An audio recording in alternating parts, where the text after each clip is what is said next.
Yahweh Bahashim Yahushai, Barak Yahweh Bahashim Yahushai, salvation to the elect. May Yahweh be with us. Peace and blessings to the apostles and the elders. Great Millstone. Let's go. So this is here. Yep. So this is pretty simple. That's something that's been on my mind. We're supposed to teach the word.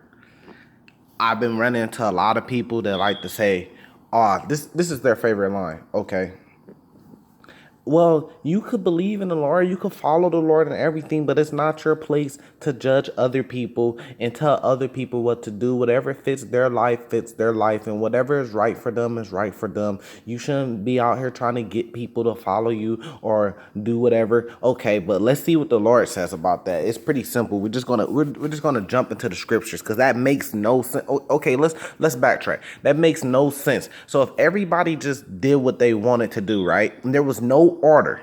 There wasn't no apostles, there wasn't elders, there wasn't kings, there wasn't different levels, journeymen, new men. If there was no order and everybody just did what they wanted to do and nobody taught each other, you just had to go into the Bible and teach yourself, which doesn't even make any sense because you need men to teach you because the Lord sets up certain men that he gives this word to through visions, through understanding, and then he have them go teach the rest of the man. Why would he work so hard to go through every single individual man and teach them and teach them the word when he could just give it to a few men and then it could trickle down? And he's still with you, helping you because it's still destined. If you get this and you understand, then it was destined for you to get this and understand this word, this truth. But the Lord works with men. So of course, in any society, you have to teach. I mean, look at American society. There was men that learn thing. There's scientists that learn thing, and they pass everything down. You would know about the alleged Big Bang Theory if it wasn't for a group of scientists that came up with it, that said the Big Bang happened, and then it started passing it down to the people under them, and it passed down all the way until it got down to the general public, and that everybody thinks that way. Well, it happened with the Big Bang. Everybody think they know what they're talking about. That makes no sense. Of course, you're supposed to teach. You're supposed to teach this word and everything like that. And a lot of people, a lot of different groups, which this ain't my place because I'm a novice in this. And I understand that I'm a baby in this. I'm still learning. And I got a very long way to go. So it really ain't my place to say, but I'm still going to say it because the Spirit is with me and the Spirit wants me to say it. A lot of these different groups that claim, look, you wouldn't even know you were a Hebrew Israelite. You wouldn't even know nothing about that if it didn't come from somewhere. You think you just woke up one day and you start reading the Bible and it's like, oh, I'm a Hebrew, I'm an Israelite. Oh, we're the real Israelites. Oh, this is the chart. Then we're real Israelites. No, that came from somewhere. So how can you mock and go against the same people that this word came from, that you even know it for a reason? So you think you so smart, these different groups that come with these different doctrines and everything, but you're not even smart enough to realize that the only reason why you know about these certain things is because it came from somebody and you don't even know who it came from. And 9 times out of 10, it came from the apostles at GMS. That's where you're getting all this word from. They get this word and they want to switch it up because they want to be unique and different. Or they get this word from some other people and they don't even know that those other people got this word from this camp right here. So y'all are novices pretty much, but y'all going off. So, but anyways, just to stick on point, you're supposed to teach the word. It doesn't make any sense for you not to teach the word. You're not supposed to hold your tongue and say, well, I'm just working on my salvation, whatever they do in their life. No, you're supposed to warn the people. If you know this understanding, you see a person going off, and you don't warn him, man, look, that man's blood could be on your hand. That could be on your hand. If you see a man finna eat, you see an Israelite brother eating all that shrimp and you walk by, man, you supposed to say something. You supposed to be like, hey, brother, look, hey, you got to follow commandments. You going off. Now, now you with your wife and everything, y'all eating shrimp, y'all having a good time. I'm not going to just destroy you down right there because everything has to be done with order and you have to be meek about it. You have to be gentle about it. I might just say something like, look, bro, hey, read this scripture right here, bruh. Read the dietary law, bruh. And here go a YouTube page, here go some type of way to contact me. We could talk about it, but you going off. Have a good day. You know what I mean? And I might tell them like, I'm only telling you this because I love you and I don't want to see you perish. So That's the truth, bruh. Have a good day. You know what I mean? If the spirit is with you to do that, you supposed to speak up and try to get your people right. So we all can get out of here. We need that elect to be sealed, bro. This is not a game. So let's jump into some scriptures anyway. So to prove what I'm saying. So everything must be proven, right? So let's prove what I'm saying. Proverbs 31, chapter 31, verse 9. Open thy mouth, judge righteously, and plead the cause of the poor and needy.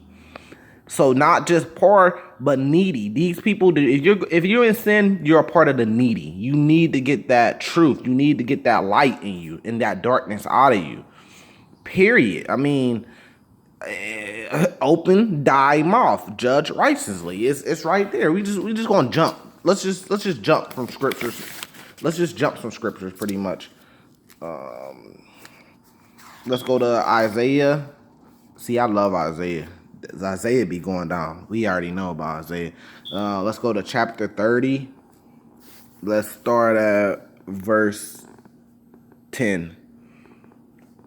Which say to the seers, see not, and to the prophets, prophesy not unto us right things. Speak unto us smooth things, prophecy deceits. So this is what people want. They want us to see not. They want the prophets not to prophesize into the right things, but they just want to hear smooth things. Like, man, you could do whatever you want to do. It's your life. God made you for a reason. He made you to do the things that you're doing. God set you up to do those things, okay? But God could be setting you up for death. He could be setting you up to do those things so it can lead you to death because you're wicked.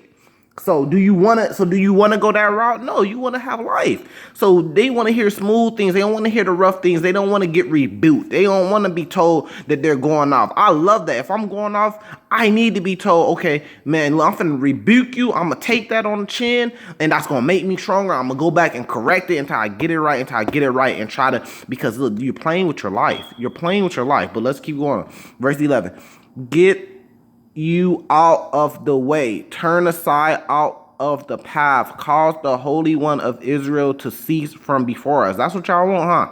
Y'all, everybody say they love God. Oh my Lord. As soon as you get in any trouble, oh my God, save me. That's the first thing you want to say, right? If you're having sex and it feels good, would you say, oh my God? Everybody talk about God, God, God, God, God, but this is what y'all really want. Because cause the Holy One of Israel to cease from before us. That's what y'all want? Man, y'all don't want that. Trust me, y'all don't want that. Wherefore does say the Holy One of Israel, because ye despise the word. Y'all despise the word and trust in oppression and perseverance and stay thereon. And see, our people that don't want to wake up to this word, this is what you trust in, oppression, because we're oppressed right now. And that's what you trust in, this system, man. Look, we getting better. Things are getting better. There's more African-American millionaires today than ever. Things are getting better. Yeah, okay, the 1%. What about the rest of y'all? You know what I mean? Therefore, this iniquity shall be to you as a breach ready to fall, swelling out of a high wall, for breaking cometh sudden and instant. So this is what you're setting yourself up for. Pretty much death. That's what you're setting yourself up for. You want to have life, man. We supposed to teach this word, but the people who say, no, you can't tell people what to do to live their life. This pretty much explain. You want us to speak smooth things into you. You don't want to hear us rebuke you, because soon as one of these fake prophets or preachers get up here and they telling you, you need to prosper in life, you need to get that money, you need to be able to have God will forgive you for anything, you don't have to keep the law, statutes, and commandments. Y'all be lined up to hear that. They becoming millionaires, they flying around with jets, they selling tickets to heaven and shit. Y'all be lined up to hear that. Y'all be lined up to hear that shit. Y'all don't say to them, hey, no, you don't tell us what to do in our life. Not to them. Y'all be lined up to hear that. But when we telling you, no, you need to follow law, statute, commandment. You need to follow dietary law. You need to get some garments, some fringes. You need to not shave your beard and all the commandments. You need to keep these holy and Sabbath days. Y'all say, speaking to us smooth things. Prophesy. Do not prophesy to us. Pretty much. Get out our path. That's what y'all be saying, and it's complete wickedness, and this is proving it. So let's continue to prove it more. Since we in Isaiah, matter of fact, let's hit up another passage of Isaiah, and I already know which one. Let's go, Isaiah 58. Let me get to it. Open this book, man. Flick through this book, and we can start from the beginning. Isaiah Chapter 58. Cry out loud, spare not, lift up thy voice like a trumpet, and sue my people their transgressions, and the house of Jacob their sins. I mean, it's that period, Jacob. All of Israel. Man, we got to sue y'all sin. The Lord is telling us to cry out loud, spare not, lift up our voice like a trumpet. We supposed to be yelling at you. Y'all shall come back. He's gonna come back as a lion. What do you think lions do? Okay, we know, right? And sue my people. Sue my people their transgressions. We supposed to tell you when you're going off because that's real love. If I see you finna walk off a bridge, I'm supposed to tell you, bro, you finna walk off a bridge, you finna die. If I see you going the path of death, I'm supposed to give you a warning like, bro, you going the path of death, bro, you need to turn around.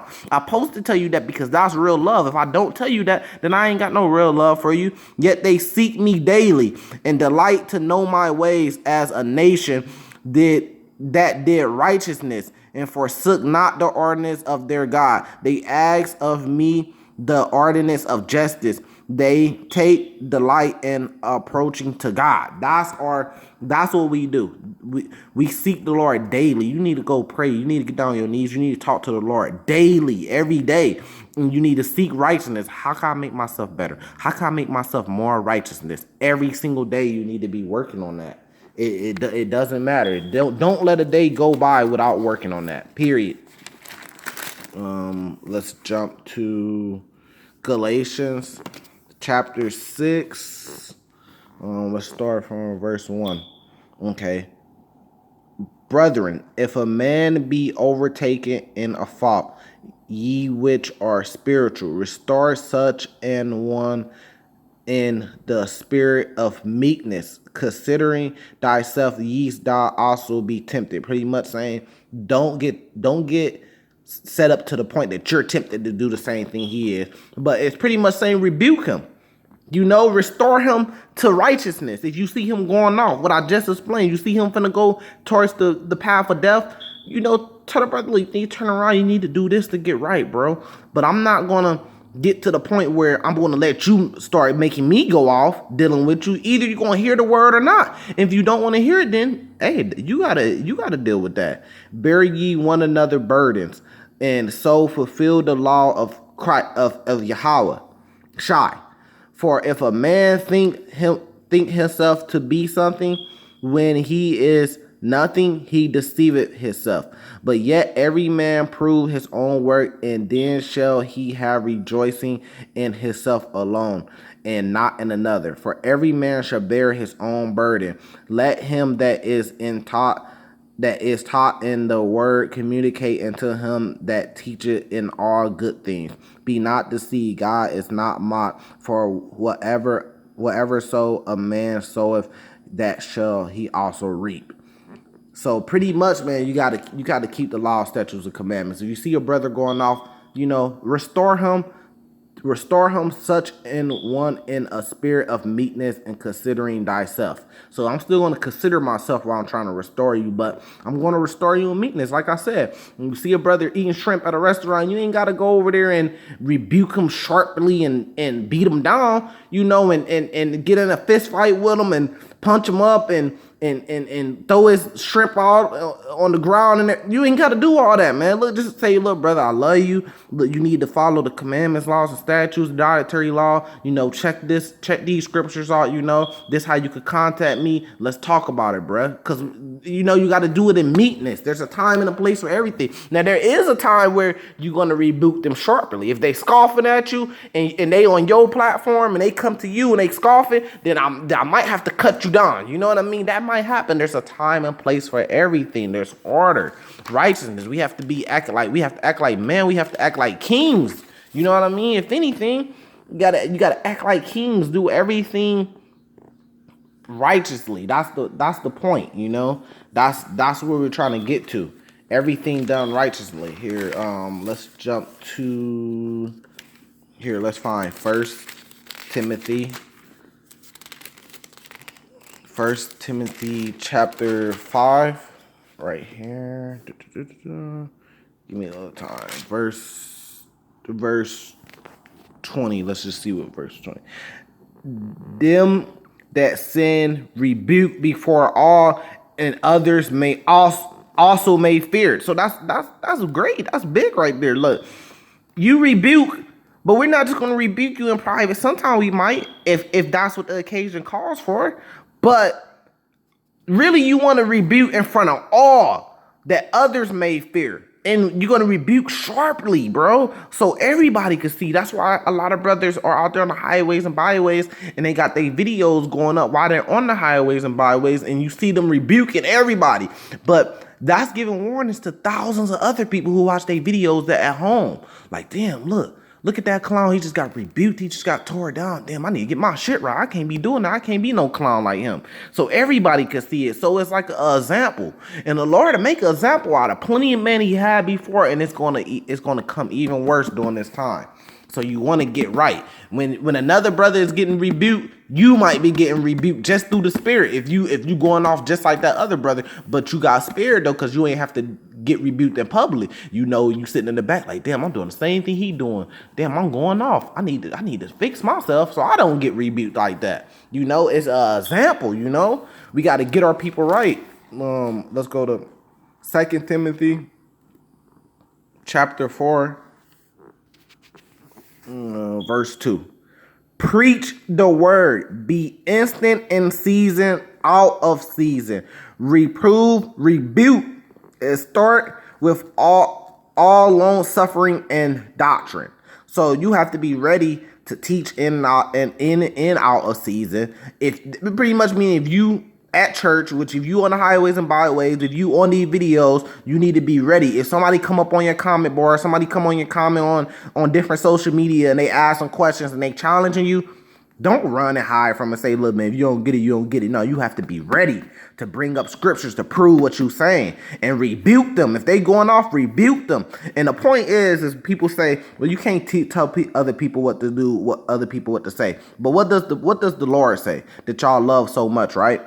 It says, here, I'm going to zoom in on it because y'all people don't be getting this. Preach the word. I mean, it's just that simple. How do you preach the word if you just keep it to yourself and you don't teach other people and you don't rebuke? How do you preach the word? You preach the word by opening your mouth up, man. Open your mouth up and speaking these words of righteousness out this book. This is life. Giving life to the people, bro. That's how you preach the word. I mean, how else would you preach the word? I mean, come on, people. Y'all make this stuff harder than what it is. The Lord said this is not grievous. This is not grievous and hard to get. This is simple. If you have righteousness in you, you can get all this whole book. You can get this whole book very simple. If you got righteousness in you, it's not that hard, people. Come on, man. We got to get this right. But the point is no, we don't just let our people go down the wrong path. We open our mouth up, we rebuke, we restore. Sometimes we do it sharply. Sometimes we do it in meekness. Sometimes, you know, it gotta go there. Sometimes I could just catch you and you got spared, and I might just tell you a couple words and tell you to get with me. But at the end of the day, if you're a prophet, you have to prophesize. And the people telling you not to prophesize are the evil ones that don't want to see the Lord exist, that don't want to see the Lord be in our people's life, and they don't want us to get right. Period. And that's what I'm gonna leave us with. Preach this word. Preach this word, wake up our people. Barak Yahweh Bahashim Yashai, Barak Yahweh Bahashim Yashai. Blessing pieces to our elders that teach us this word, our apostles that gave us this word, that came from the Lord to us, that continue to motivate us to go stronger. You know, salvation to the elect, you know, let's reunite our people and defeat our enemies and let's get to that kingdom, period.